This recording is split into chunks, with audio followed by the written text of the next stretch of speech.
नमस्कार दोस्तों, बहुत बहुत स्वागत है आप सबका। दोस्तों, वो कहावत हम सब ने सुनी है ना, का वर्षा जब ऋषि सुखानी। कभी कभी इंसान किसी बहुत सामान्य सी चाहत को पूरा जीवन अपने हृदय में पाल कर रखता है और उसे प्राप्त करने के लिए यथासंभव प्रयास भी करता है, लेकिन जब तक वह परिपूर्ण होती है तब तक उसे पाने का समय, जरूरत और शायद उत्साह तीनों ही खत्म हो जाते हैं। इसी दुविधा में जूझती आज की कहानी है दृष्टि देश में एकाएक, और रचनाकार हैं श्री नरेंद्र कोहली जी।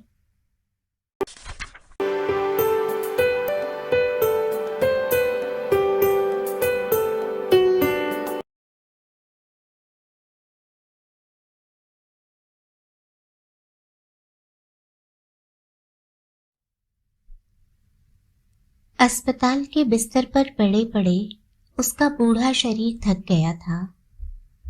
बिस्तर पर पड़े पड़े भी कोई थक जाता है, यह उसे इन्हीं दिनों मालूम हुआ था। सारे अंग टूटने लगे थे। 60 वर्षों के इस लंबे जीवन में वह इतने दिनों तक कभी भी अस्पताल में नहीं रहा था। आज 9 हफ्ते पूरे हो गए थे। अस्पताल का पहला हफ्ता, वह एक हफ्ता उसने यूं इस बिस्तर पर पड़े पड़े काटा था, अपनी बारी के इंतजार में। कोई भी काम नहीं था उन दिनों। खाली बैठे बैठे ऊब होने लगती थी, जैसे आज हो रही थी। जब वह ऊबने लगता तब कभी बेड नंबर 37 से बातें करने लगता, कभी 39 से, पर उन बातों से मन नहीं बहलता था। इस वार्ड का हर व्यक्ति अपनी तकलीफ के बारे में ही बात करता था, या फिर अपने घर वालों की तकलीफ के बारे में। हंसी खुशी की बात कोई नहीं करता था। ऐसे वातावरण में उसे अपनी तकलीफ और भी बढ़ती हुई लगती। जी बहुत ऊब जाता तो वह उठकर टहलने लगता, पर टहलना बड़ा खतरनाक था। जमीन पर पड़ी हुई छोटी मोटी चीजों का पता नहीं लगता था। कभी कोई गिलास लुढ़क जाता, कभी चिलमची खनक पड़ती, और कभी वह स्टूल से टकरा जाता। दूर से आते हुए किसी आदमी का भी तो पता नहीं लगता था। जब वह व्यक्ति बहुत पास आ जाता तब कहीं पता लगता। बहुत बचने पर भी कभी कभी टक्कर हो जाती। अब उसने बिस्तर पर पड़े पड़े कई खेल आरंभ किए थे। उसे पता था कि वार्ड के अंत में दीवार पर घड़ी लगी हुई है। नर्सें और दूसरे अटेंडेंट उसी से समय देखा करते थे। हर आधा घंटे बाद बजने वाली उसकी घंटियां भी उसने सुनी थी। कभी कभी जब वार्ड में एकदम सन्नाटा होता, जैसा कि गर्मी की दोपहरियों में अक्सर हो जाता है, तो उस घड़ी की आवाज भी सुनाई देती, टिक टिक। वह कल्पना करता घड़ी का पेंडुलम चल रहा होगा, उसी आवाज के साथ साथ धक धक। उसे घड़ी के पेंडुलम से लगाव सा हो गया था, जैसा बीमारी में अक्सर किसी न किसी से हो जाता है। उसे लगता पेंडुलम उसका कोई बहुत निकट का संबंधी है। सब कुछ इसी पेंडुलम पर ही तो निर्भर है। यह चलता है तो समय बीतता है। समय इसलिए बीतता है कि उसकी बारी आए। उसे लगता उसकी बारी जल्दी लाने के लिए ही पेंडुलम चलता रहता है, रात दिन। घड़ी का खेल किसी कारण अच्छा ना लगता तो वह आवाजों को पहचानने की चेष्टा करता। यह जोर से खांसने वाला व्यक्ति बाईं ओर कहीं अंत में होना चाहिए। सदा कराहता हुआ यह स्वर दाईं ओर से आता है। घर घर ठक ठक, यह ट्रॉली है जिस पर मरीज को लेटाकर ले जाया जाता है। कड़क कड़क, यह दवा की ट्रॉली है। टक टक, तीखी आवाज नर्सों के सैंडल की है। बिना आवाज के चलने का आभास डॉक्टर के क्रेप्सोल के जूतों का होता है। एक हफ्ते के पश्चात जब उसका ऑपरेशन हुआ तो स्थिति और भी बदल गई। इस बदली हुई स्थिति में वह पड़ा है पूरे 2 महीनों से। आंखों पर पट्टी बंध गई थी, कुछ भी नजर नहीं आता था। पहले समीप की चीजें तो दिखती थी ना, धुंधला धुंधला तो कुछ पता लगता था। पास खड़ा व्यक्ति खाना देने वाला नौकर है या डॉक्टर, इतना तो मालूम हो ही जाता था। अब तो कुछ नहीं, दिन और रात तक का पता नहीं चलता। 2 महीने बड़ी मुश्किल से कटे थे। अब तो पट्टी बंधे इतना समय हो गया था कि उसे लगता उसने अपनी आंखों से आज तक कभी कुछ नहीं देखा।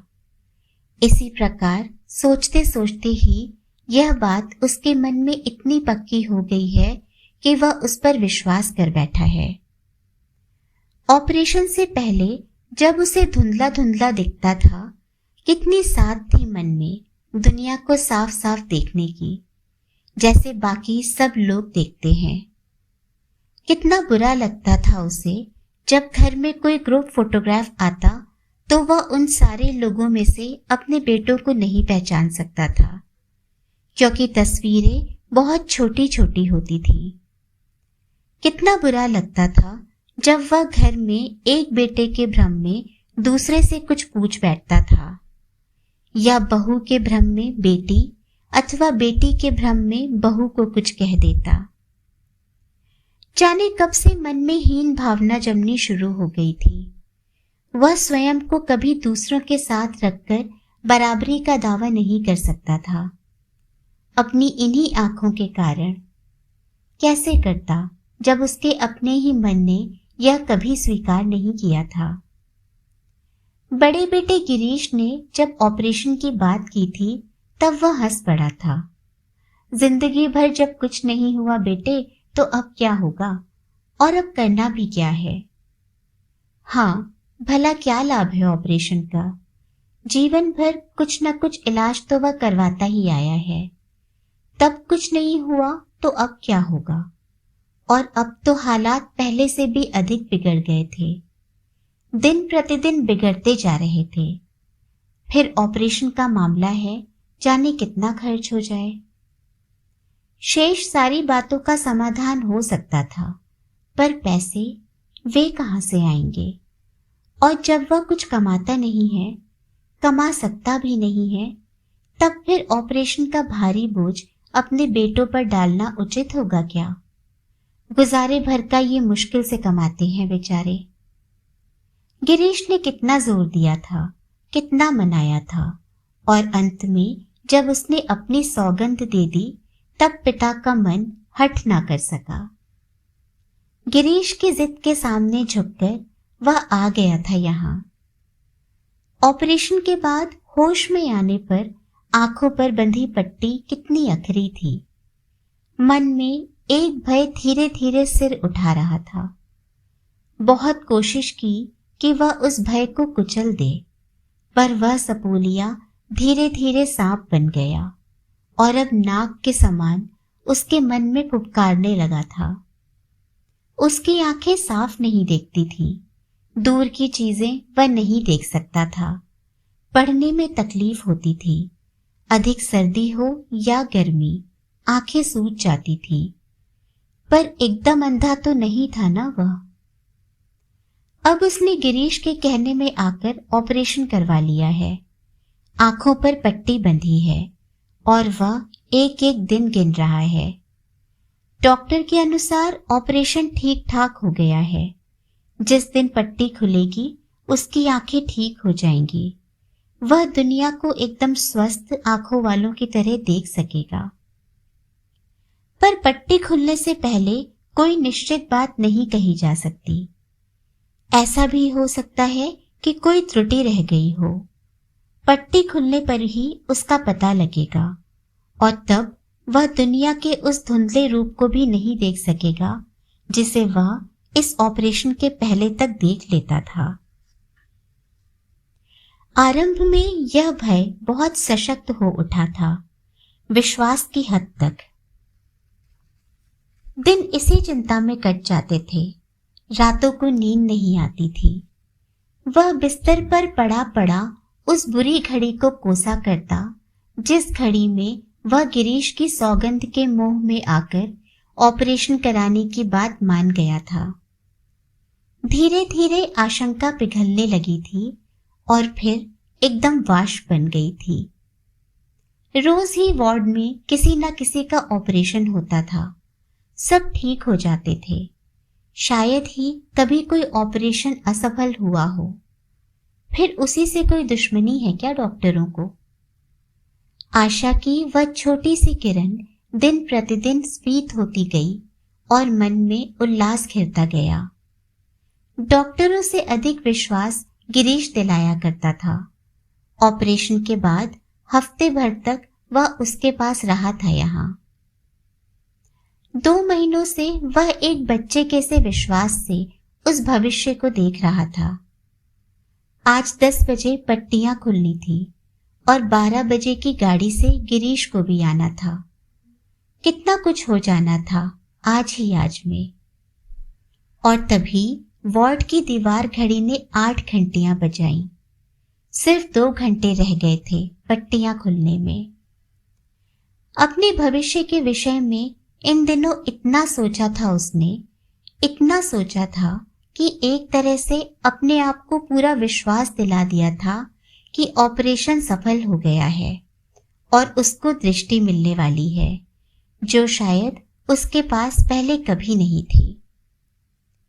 और अचानक घड़ी के पेंडुलम जैसी ही कोई चीज उसके भीतर कहीं बहुत जोर से बजी। वह थक सा रह गया। वह इतना निश्चिंत कैसे हो सकता है अभी से? माना कि प्रायः ऑपरेशन सफल हो जाते हैं, पर कोई कोई तो बिगड़ भी जाता है ना। वह कैसे समझ बैठा है कि बिगड़ने वाला ऑपरेशन उसी का नहीं होगा? यदि वाकई ऑपरेशन सफल ना हुआ तो? आशाओं के ये जितने भी छोटे छोटे पक्षी पाले थे, इनका क्या होगा? मुर्गी के चूजों सी ये छोटी छोटी आशाएं उसकी मानसी दृष्टि थी। अब इन चूजों ने आंखें खोल दी थी। उनकी आंखों के गोल गोल पीले दायरे कितने स्पष्ट हो गए थे। उनके नन्हे नन्हे शरीरों पर हल्के हल्के सफेद रोए आ गए थे। वे सब नष्ट हो जाएंगे एक ही झटके में। इतने सारे चूजों का इस प्रकार नष्ट हो जाना वह सह पाएगा क्या? सहसा उसके मन में बहुत सारा आक्रोश उमड़ आया। उसका सारा अंतर उसमें भीग गया। कोई भी अछूता नहीं था उस आक्रोश से, ना गिरीश ना डॉक्टर। कितने बड़े जोखिम के कगार पर लाकर खड़ा कर दिया है उन्होंने उसे, वह सोच रहा था। संसार को साफ साफ देखने का सपना स्वयं कभी नहीं पाला था उसने। उसे तो याद भी नहीं कि कभी उसकी आंखें ठीक भी रही हों। फिर क्या जरूरत थी कि उसे इस बुढ़ापे में इतने सुंदर सपने दिखाए जाते। और अब जबकि वह उन सपनों पर विश्वास कर चुका है, उन्हें सच मान चुका है, कहीं वे पूरे ना हुए तो? इतना बड़ा धक्का उसका कमजोर मन सह सकेगा? निराशा के इतने बड़े धक्के से हृदय की धड़कन रुक सकती है। उसने एक गहरी सांस ली। धड़कन का क्या है, वह तो दृष्टि मिलने की खुशी से भी बंद हो सकती है। और उसे लगा कि वार्ड के अंत में दीवार पर लगी हुई घड़ी को किसी ने वहां से उतार कर उसके भीतर कहीं फिट कर दिया है। उसका पेंडुलम भीतर ही भीतर उसकी खोपड़ी की दीवारों से बहुत जोर जोर से बज रहा है। ठक ठक। उसने अपने हाथों से झुर्रियों भरे माथे का पसीना पोंछा और करवट बदल ली। वह भविष्य की बात नहीं सोचेगा, पट्टी खुलने की बात नहीं सोचेगा, दृष्टि मिलने न मिलने की बात नहीं सोचेगा। 60 वर्ष का वह हो गया है। जाने अब और कितने दिन है वह इस संसार में। दृष्टि मिलने ना मिलने से कोई बहुत बड़ा लाभ या हानि नहीं होगी उसको। दृष्टि तो उसकी ऐसी ही थी बहुत पहले से। बहुत पहले से क्या, जब से उसे याद है ऐसी ही थी। उसे आज भी वह दिन याद है जब चौथी कक्षा में बोर्ड पर लिखी हुई रकम ना पढ़ पाने के कारण वह सवाल हल नहीं कर सका था। कितना पीटा था मास्टर जी ने उसे। वह कहता रहा था कि वह बोर्ड पर लिखी रकम नहीं पढ़ सकता, उसे वह नजर नहीं आती, और मास्टर जी पीटते रहे उसे लगातार। हाँ, रकम क्यों नजर आएगी कमबख्त तुझे? नजर आएगी तो सवाल ना हल करना पड़ेगा। मस्खरी करता है मेरे साथ। देखता हूं कैसे नजर नहीं आती रकम तुझे। रोता सुबकता और पीठ सहलाता हुआ जब वह घर पहुंचा तो मार पड़ने के साथ साथ बोर्ड पर लिखी रकम नजर ना आने के बाद भी घर जा पहुंची। बाबूजी कितने नाराज हुए थे उस पर। उसने पहले ही क्यों नहीं बताया यह सब उन्हें। बाबूजी नाराज थे, सबसे नाराज थे। मास्टर जी को बहुत फटकारा उन्होंने। उनको क्या हक था बाबूजी के फूल से बच्चे को पीटने का। अंग्रेजी सरकार के दफ्तर के बड़े बाबू को नाराज करके मास्टर नौकरी नहीं कर सकता था। बाबूजी अपनी पत्नी से भी नाराज थे, क्योंकि उसी की आंखों के कारण उनके बच्चे की आंखों में भी दुर्गुण आया था। पर उसे वह क्या कहते। और तभी से इन आंखों को लेकर डॉक्टर के यहाँ आना जाना शुरू हुआ। कई प्रकार की दवाइयां की गई, पर लाभ कोई नहीं हुआ। आंखों के कुकरे थे जो अक्सर फूल जाया करते और आंख के पर्दे को घायल कर देते थे। कुकरों का डॉक्टर कुछ नहीं कर सके थे और दूसरा कोई इलाज नहीं था। फिर बाबूजी का स्थानांतरण हुआ था और वह कुल्लू की पहाड़ियों में चले गए थे। वहां का एक दिन बहुत उभर उभर कर आया करता है उसकी आंखों के सामने। बाबूजी दौरे पर बाहर गए थे और घर में अम्मा की सहेली जुबैदा चाची आई हुई थी। जुबैदा चाची बड़ी हिकमत थी, बहुत सारे टोने टोटके जानती थी और दवा दारू भी। शहर भर की मसीहा वही थी। अम्मा ने अपने लाडले की आंखों की चर्चा भी छेड़ दी। जुबैदा चाची ने पलकों को उलट पलट कर उसकी आंखों को देखा और हाथ छटकाकर बोली, ले बहन, तुमने भी खामखा काहे को तंग कर रखा है। भला कुकरे भी कोई चीज है, अभी ठीक करती हूँ। और वह चली गई थी जल्दी जल्दी। लौटी तो किसी पेड़ की जड़ लाई थी चाची। उस पेड़ का नाम उसे याद नहीं है, पर बड़ी तेज थी वह जड़, ब्लेड जैसी। चाची का कहना था इससे वह कुकरों को छील देगी और सब ठीक हो जाएगा। माँ भी अपने बच्चे को जल्दी ठीक कर दूषित संतान उत्पन्न करने का दोष अपने माथे से धोना चाहती थी और दौरे से लौटे हुए अपने पति को प्रसन्न भी करना चाहती थी। जुबैदा चाची ने उस जड़ से छील छील कर उसके कुकरों को लहूलुहान कर दिया। कितने दिनों तक मरहम पट्टी होती रही थी उसकी। दौरे से बाबूजी लौटे तो उन्होंने सिर पीट लिया। घर में कोहराम मच गया। बाबूजी अपनी जाहिल पत्नी से बहुत परेशान हो उठे थे। सबसे ज्यादा परेशान तो वह खुद ही हुआ था और आज भी हो रहा है। उसकी जिंदगी डॉक्टरों से बंद कर रह गई। उसके दोनों छोटे भाई पढ़ लिख कर अफसर हो गए और वह बाबूजी की सिफारिश से केवल छोटी छोटी नौकरियां करता रहा। जिंदगी भर कभी कोई अच्छी नौकरी नहीं मिली उसे, इन्हीं आंखों के कारण। डॉक्टरों ने भी साफ कह दिया था कि पुतली का पर्दा कुकरों के द्वारा हुए घावों के दागों से इतना धुंधला हो चुका है कि अब कुछ नहीं हो सकता। आखिर अपनी नियति मानकर उसने जिंदगी से समझौता कर लिया था। 60 सालों की जिंदगी तक कभी यह बात नहीं उठी कि उसे अभी दृष्टि भी मिल सकती है। और तब वर्ष बीतते गए। यहाँ तक कि वह अपने बच्चों का अभिभावक न रहा, वे ही उसके अभिभावक बन गए। उसने अपनी चिंता करनी भी छोड़ दी। तब एक दिन गिरीश अपने एक मित्र के साथ घर आया था। पिताजी, यह मेरे मित्र हैं, डॉक्टर कश्यप। हाल में ही इंग्लैंड से लौटे हैं, आंखों की बीमारियों के विशेषज्ञ होकर। अच्छा, वह हंसा था, एक फीकी सी हंसी। बड़ी खुशी हुई डॉक्टर साहब आपसे मिलकर, लेकिन आप बहुत देर से आए, मुझे स्वयं ही अब कोई आशा नहीं रही। वह समझ गया था कि गिरीश क्यों लाया है डॉक्टर कश्यप को। गिरीश भी समझ गया था उसके मन की बात।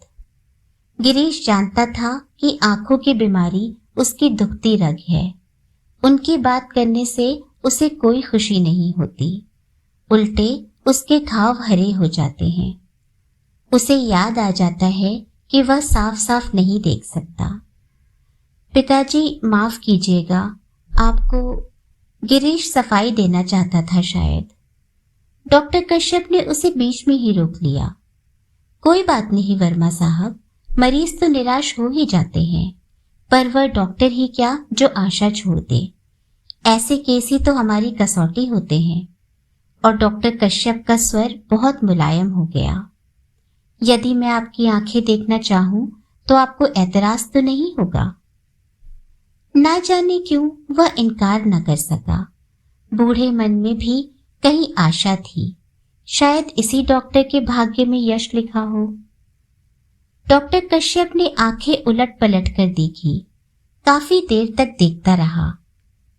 फिर दूसरे दिन क्लिनिक में आने के लिए कहकर वह चला गया। क्लिनिक में आधा घंटे तक निरीक्षण करने के बाद वह मुस्कुराया। अभी कुछ नहीं बिगड़ा गिरीश, मेरी बात मानो और पिताजी को दिल्ली के all India institute of medical sciences में ले आओ। पर वे करेंगे क्या डॉक्टर साहब? उसे डॉक्टर का गिरीश से बात करना अच्छा नहीं लगा था। डॉक्टर उसे क्यों नहीं समझाता? अपनी तकलीफ वह जानता है। जितने इलाज आज तक हुए हैं उनका उसे पता है, गिरीश को क्या मालूम? देखिए, डॉक्टर ने बताया, आपकी पुतली की जल्दी घाव के दागों से धुंधली हो चुकी है। ऑपरेशन करके यदि उस जल्द को ही बदल दिया जाए। ऐसा भी हो सकता है डॉक्टर, उसके मन में वर्षों से घुटी निराशा बोली थी। अब तो यह बड़ी मामूली बात हो गई है, डॉक्टर मुस्कुराया था। और फिर घर में कितने दिनों तक हुज्जत होती रही थी पैसों को लेकर। जब वह अपने बेटों के लिए पिता का कर्तव्य पूरी तरह नहीं निभा पाया तो उसे क्या अधिकार है उन पर अनावश्यक बोझ डालने का।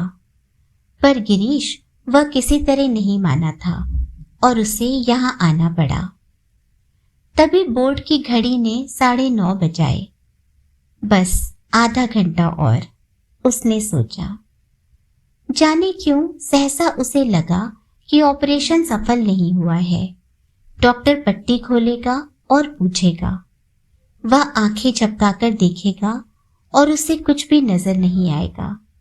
वह हंसकर कहेगा, डॉक्टर पट्टी तो खोलिए, और डॉक्टर कैसा मुंह बनाकर कहेगा, ओह इट इज अनसक्सेसफुल।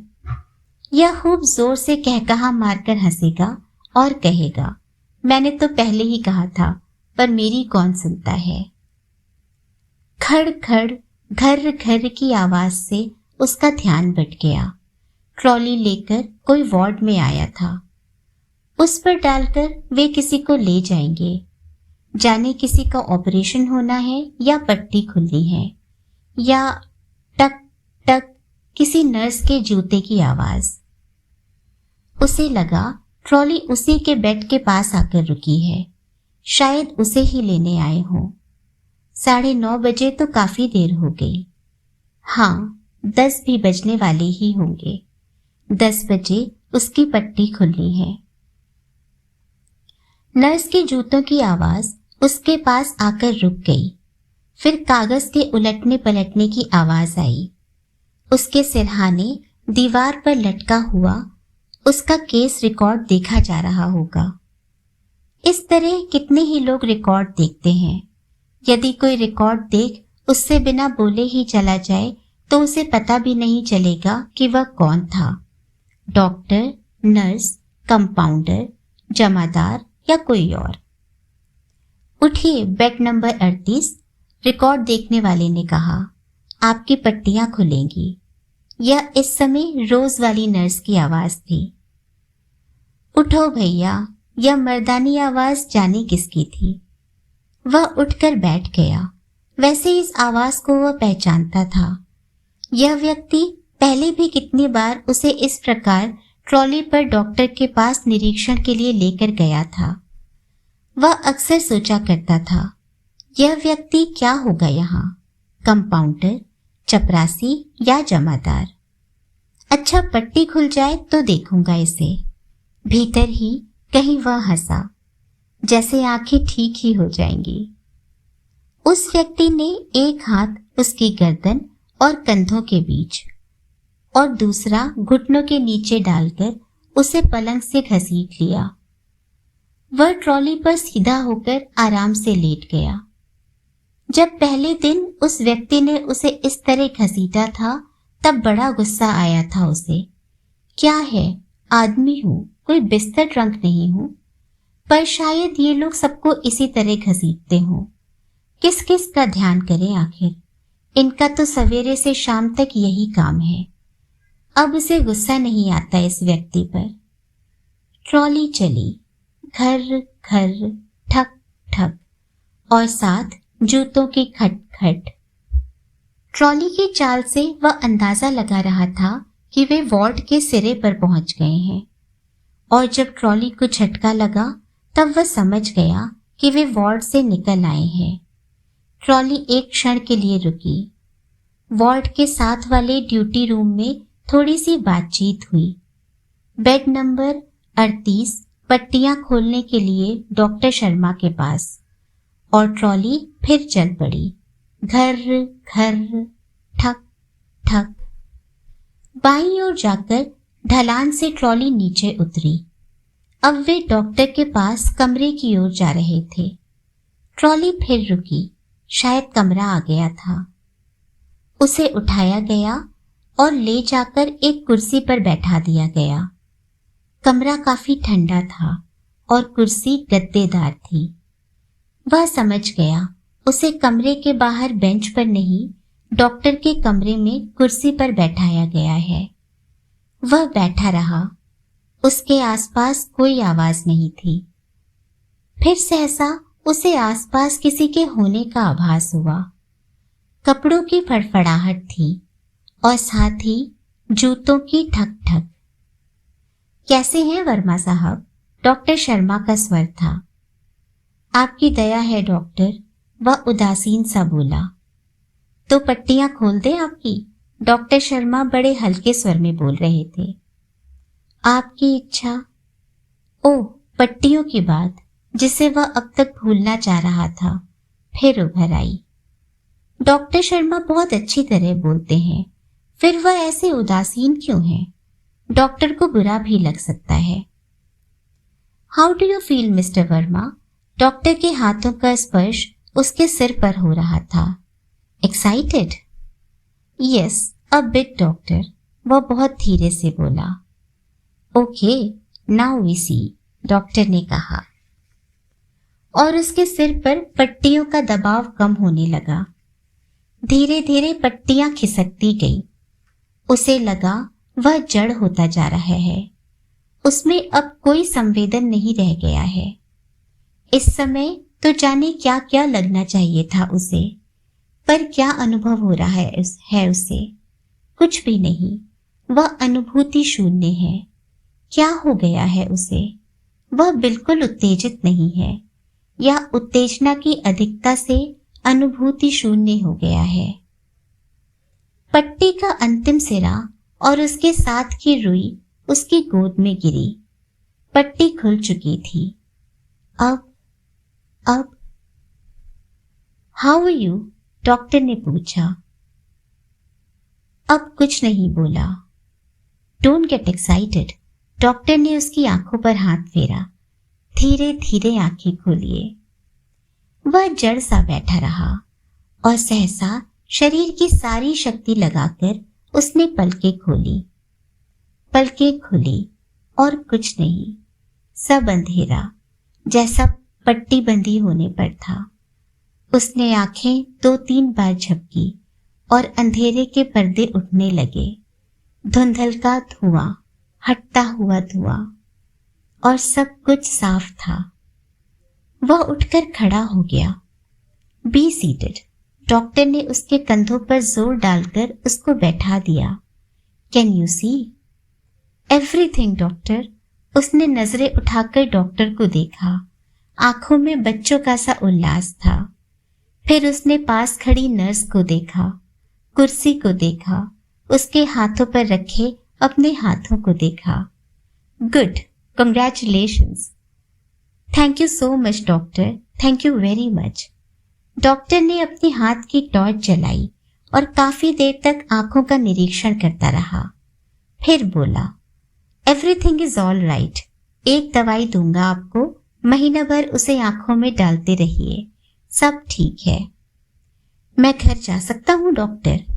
सहसा उसे लगा कि वह अब एक क्षण भी यहाँ नहीं रुकना चाहता।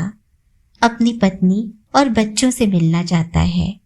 उन्हें बताना चाहता है कि वह अब सब कुछ देख सकता है। 2-1 घंटे आपके कागज तैयार होने में लगेंगे, फिर आप जा सकते हैं, डॉक्टर ने कहा। सिस्टर, साहब को बेड तक पहुंचा दो। मैं खुद चला जाऊंगा। और वह बाहर निकल आया। सब कुछ कितना साफ है। यह बरामदा, यह कमरा, यह फर्नीचर, कितना साफ दिखता है सब कुछ। वह स्वयं रास्ता तय कर सकता है। अब उसे सीढ़ी से गिरने का भय नहीं है। कोई भी नाली वह बिना किसी संकोच के फलांग सकता है। वह अपने वार्ड में आया। वह बाईं ओर से उस खांसने वाले को देख सकता है, दाईं ओर के उस कराहने वाले को भी देख सकता है। वह आकर अपने बेड पर बैठ गया। गर्दन घुमाकर उसने दीवार घड़ी की ओर देखा। अब तक वह इसी की ठक ठक सुनता आया है, इसी के पेंडुलम की कल्पना करता आया है। पर अब वह घड़ी को देख सकता है, उसके पेंडुलम को हिलते हुए देख सकता है। वह किसी क्षण भी बता सकता है कि बाईं ओर है या दाईं ओर। वह उस घड़ी में लिखी गिनती इतनी दूर से पढ़ सकता है, इतनी दूर से, अपने पलंग पर बैठे बैठे। और उस दिन चौथी कक्षा में उसके मास्टर जी ने कितना पीटा था, क्योंकि बोर्ड पर लिखी हुई रकम नहीं पढ़ी गई थी। अब बेसवाल, अब वह क्लास में सबसे पीछे बैठकर भी सारी रकम पढ़ लेगा। और सहसा उसे कुछ हो गया। अब मिली है मुझे आंखें, जब मैं 60 साल का हो चुका हूं। अब, जबकि मैं फिर से स्कूल नहीं जा सकता, नौकरी नहीं कर सकता, जब मेरे बच्चे भी अपनी जिंदगी में इतना आगे तक चल चुके हैं। उन्हें ना अब मैं पढ़ा सकता हूं, ना लिखा सकता हूं। अब, जबकि थक्के मुक्के से वे जो कुछ बनना था बन चुके हैं। यदि अब आंखें ना ही मिलती तो क्या बिगड़ जाता। अब कौन सा सवाल हल ना कर सकने के कारण कोई पीटेगा मुझे। पहले आंखें मिली होती तो उसके बच्चे भी अपने चचेरे ममेरे भाइयों की तरह बड़े बड़े अफसर होते। रिश्तेदारों के सामने वह दब्बू ना बनता, स्वयं को उनसे हीन न समझता। अब क्या करेगा इन आंखों का। वह अपने बेड पर बैठा गिरीश का इंतजार कर रहा था। गिरीश 12 की गाड़ी से आएगा। उसे देखकर कितना खुश होगा। कहेगा, मैं पहले ही कहता था पिताजी, आप एकदम ठीक हो जाएंगे। आप नाहक ही मना कर रहे थे। ठीक तो है, गिरीश ने उसे आंखें दी हैं, उसे जताने का पूरा अधिकार है। पर उसे लगा उसके मन में गिरीश के प्रति कहीं भी कृतज्ञता नहीं है। आक्रोश ही आक्रोश था अपने बेटे के प्रति उसके मन में, कोमल भाव नहीं था। अब तक कितना अच्छा था उसका जीवन। वह अपनी कमी को अपना भाग्य मान बैठा था। यदि उसके जीवन में, उसके बच्चों के जीवन में कोई कमी थी तो उसका क्या दोष, वह तो स्वयं मजबूर था। गिरीश ने उसे क्या दिया, दृष्टि। उसे दिखता है अब साफ साफ। हाँ, उसको दिखता है। उसको एक जीवन मिला था जो एक मजबूरी के कारण बहुत गलत ढंग से जिया गया। अब जबकि जीवन का सारा रास्ता वह चल आया है, उस गलती को सुधारना चाहता है, पर सुधार नहीं सकता। कैसे सुधार सकता है? व्यतीत जीवन दोबारा नहीं जिया जा सकता। व्यर्थ जीवन की कोंच कैसे सहेगा वह? गिरीश के प्रति वह कृतज्ञ कैसे हो सकता है? गिरीश को क्या पता कि गिरीश ने उसे क्या दिया है। दोस्तों, नायक पूरा जीवन अपने दृष्टि दोष से संघर्ष करता रहा और उसे दूर करने के तमाम उपाय करता रहा। लेकिन जब वह दृष्टि उसे जीवन के आखिरी प्रहर में मिली, तो इसी दोष की आड़ में छिपी जीवन की तमाम नाकामियां, हीन भावना और अन्य बहुत से नकारात्मक विचारों ने उसके मन में स्थान ले लिया। जीवन की विडंबना है, अक्सर यथेष्ट मिलने में इतना समय लग जाता है कि मिलते ही वह महत्वहीन लगने लगता है। सबको अपना इष्ट समय रहते मिले, इसी प्रार्थना के साथ अब चलती हूँ। फिर मिलूंगी, तब तक अपना और अपनों का खूब ख्याल रखें। ना किया हो तो चैनल को सब्सक्राइब जरूर करें। पसंद आए तो वीडियो को लाइक एंड शेयर करें। अपने विचार और सुझाव हमें कमेंट करके जरूर बताएं। स्वस्थ, सुरक्षित एवं प्रसन्न रहें। नमस्कार।